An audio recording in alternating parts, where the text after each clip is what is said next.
मध्य प्रदेश में अगले महीने होने वाले विधानसभा चुनाव के लिए विपक्षी दल कांग्रेस ने अपना वचन पत्र जारी कर दिया। अपने इस घोषणा पत्र में पार्टी ने किसानों से लेकर सरकारी कर्मचारी, युवा, महिलाओं, खिलाड़ियों के अलावा स्वास्थ्य, शिक्षा समेत राज्य में श्रीवन गमन पथ और सीता मंदिर को भी बनाने की घोषणा की है।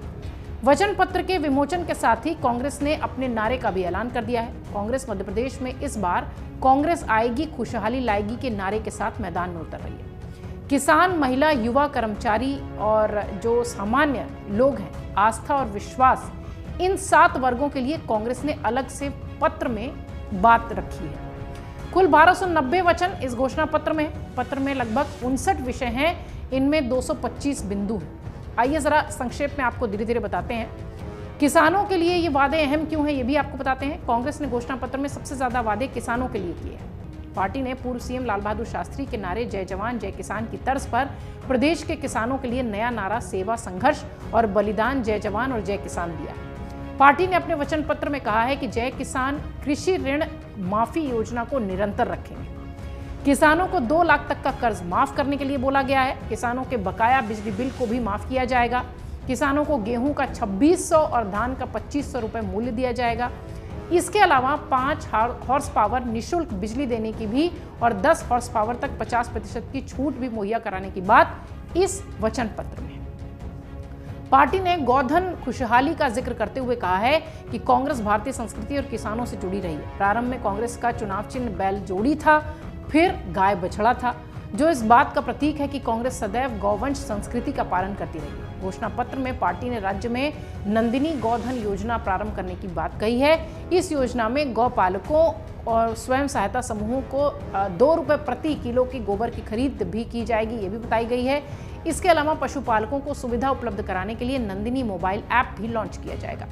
पार्टी ने वचन पत्र में राज्य में श्वेत क्रांति दुग्ध मिशन प्रारंभ करने की भी बात कही है। इसके अलावा श्वेत क्रांति लाएंगे, दूध की गंगा बहाएंगे जैसा नारा भी वचन पत्र में।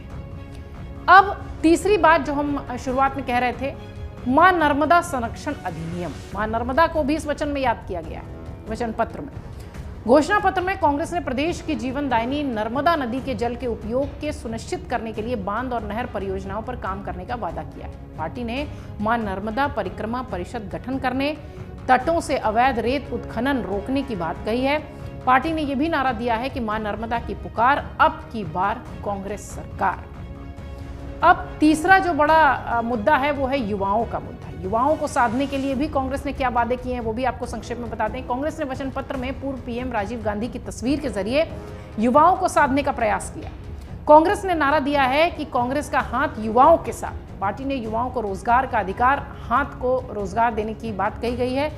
पार्टी ने राज्य में सरकारी भर्ती के लिए कानून बनाने, 2 लाख सरकारी पद भरने और प्रतियोगी परीक्षाओं का जो शुल्क है वो निःशुल्क 100% छूट देने का वादा किया है। कांग्रेस ने वादा किया है कि उनकी सरकार आने पर प्रदेश में पिछले 18 वर्षों से लंबित भर्तियां, शिक्षक, पुलिस, पटवारी, ये सब भरी जाएंगी। युवा स्वाभिमान के अंतर्गत जरूरतमंद शिक्षित बेरोजगार युवाओं को 1500 से 3000 रुपए तक प्रति महीने दिया जाएगा और सहायता 2 वर्ष के लिए उनकी की जाएगी।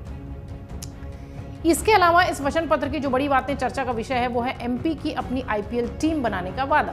कांग्रेस ने अपने वचन पत्र में प्रदेश के युवा खिलाड़ियों के लिए पदक लाओ पद पाओ, पदक लाओ करोड़पति बन जाओ, पदक लाओ कार जीतो, पदक लाओ छात्रवृत्ति पाओ योजना आरंभ करने की घोषणा की है। पार्टी ने नारा दिया है कि खेल प्रोत्साहन, खिलाड़ियों का सम्मान, कांग्रेस की पहचान।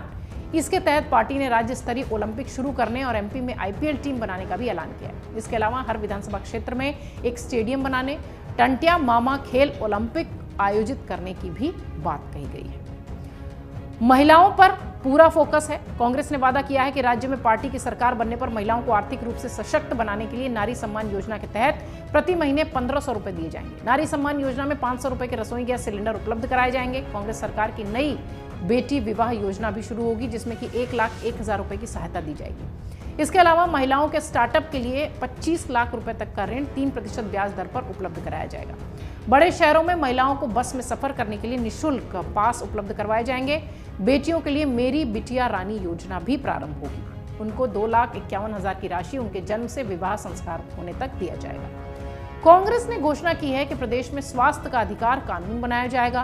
प्रदेश के नागरिकों के लिए वरदान स्वास्थ्य बीमा योजना प्रारंभ होगी। इसमें परिवार सहित 25 लाख तक का स्वास्थ्य बीमा और 10 लाख का दुर्घटना बीमा शामिल है।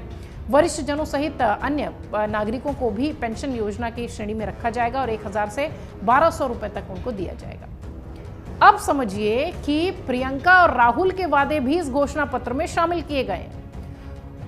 कांग्रेस ने अपने घोषणा पत्र में प्रियंका और राहुल गांधी के वादों को भी शामिल किया है। पढ़ो पढ़ाओ योजना के तहत सरकारी स्कूल के बच्चों को 1 से 8वीं तक के जो बच्चे हैं उन्हें 500 रुपए, 9वीं से 10वीं के लिए 1000 रुपए, 11वीं से 12वीं के लिए बच्चों के लिए 1500 रुपए प्रति महीने देने की गारंटी इसमें दी गई। मध्य प्रदेश में स्कूली शिक्षा फ्री करने का भी जिक्र है। 12 अक्टूबर को मंडला जिले में प्रियंका ने भी जब सभा संबोधित की थी तो वहां उन्होंने इसकी घोषणा की थी। इसका भी पूरा ध्यान रखते हुए वचन पत्र में इसका जिक्र है।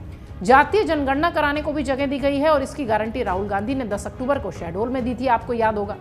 कांग्रेस के घोषणा पत्र पर मुख्यमंत्री शिवराज सिंह चौहान ने कहा है कि ये कांग्रेस का वचन पत्र नहीं, झूठ पत्र है। 5 साल पहले भी उन्होंने 900 से ज्यादा वचन दिए थे, लेकिन 5 भी पूरे नहीं किए। आज फिर उन्होंने महाझूठ प्रस्तुत किया है।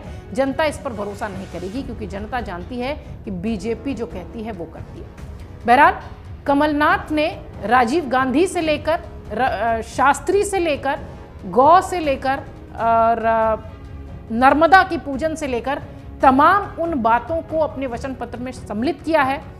3 दिसंबर वो तारीख है जब इन सारी घोषणाओं से जनता प्रभावित हुई या नहीं ये पता चलेगा, क्योंकि 3 दिसंबर चुनाव परिणाम का दिन है।